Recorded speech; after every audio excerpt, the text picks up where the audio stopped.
Okay, let's unpack this. Welcome to a deep dive where we explore those fascinating insights hidden in some pretty surprising places. Hmm. Today, we're looking at some notes, kind of playfully titled, The Hypochondriacs Holistic Hoocha. Huh.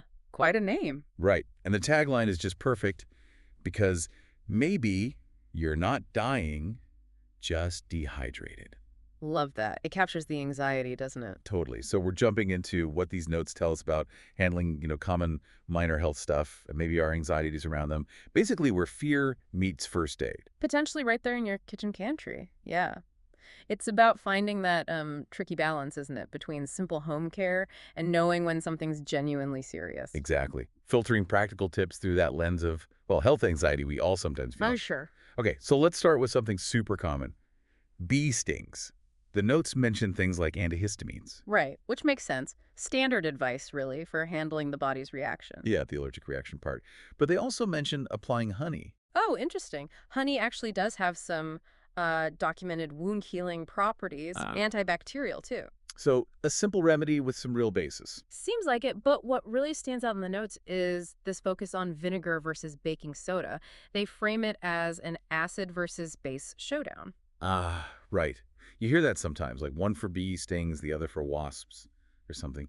It feels a bit like folk medicine, Exactly. It's this idea of trying to neutralize the venom based on whether you think it's acidic or alkaline. which probably oversimplifies the chemistry, right? Yeah. Modern treatments focus more on the immune response. Definitely. But it shows that historical approach, trying to tackle it locally with, well, kitchen chemistry, it kind of reflects how home remedies evolved before we had detailed pharmacology. Makes sense. Okay, so moving from stings to actual wounds, cuts and scrapes, the notes bring up hydrogen peroxide. Ah, yes, the fizz. We all know the fizz. They had a great description for it, fizzing like a guilty conscience. That's brilliant. It really paints a picture. And, that fizzing is a reaction. It's oxygen release when peroxide hits enzymes in your blood and tissue. So it looks dramatic, like it's cleaning aggressively. Yeah, and it can lift some debris out. But the thing is, it's not selective. It damages healthy skin cells right along with the bacteria. Which is probably why the notes seem a bit cautious, maybe contrasting it with a really bad idea of just, rubbing dirt on it. Right. Don't do that. Proper cleaning is key, but maybe not always with peroxide. And then they throw in a rosemary sprig. I saw that. What's that about? Purely for effect. Pretend you're a druid while patching yourself up. Chuckles slightly. Seems Yeah. like it. Or maybe a nod to some very old herbal traditions.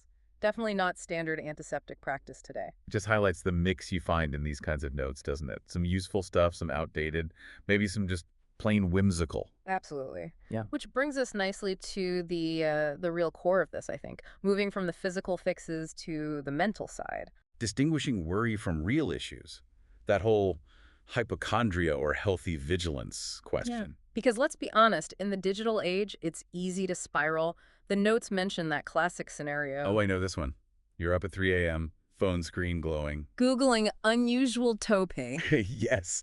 And the advice here is maybe, just maybe, try drinking some water first. It's funny, but it makes a serious point. Middle of the night anxiety plus Dr. Google is a potent combination for magnifying tiny issues. It really is. WebMD telling you your toe pain is 7 different kinds of terminal illness. Exactly. So the notes wisely nudge you to check the context of your worry. Is this a sudden, severe, really concerning symptom? Or is it a minor ache amplified by anxiety and late-night searching?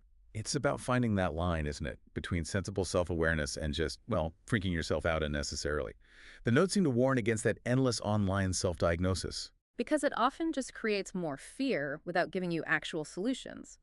Knowing the real warning signs, severe pain, fever, sudden changes, things like that, is much more useful than chasing every little twinge online. So what's the takeaway here? These notes, despite the funny title, they actually offer some decent practical tips for small stuff like stings and cuts. Yeah, grounding some home remedies in science while also showing the limits of others.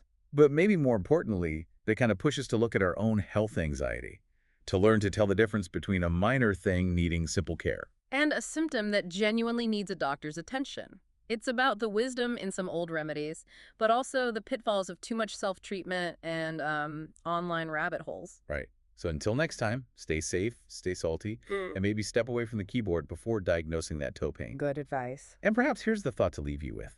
How do we really strike that balance between our natural instinct to try and fix things ourselves and the crucial wisdom to know when professional help isn't just an option, but truly essential?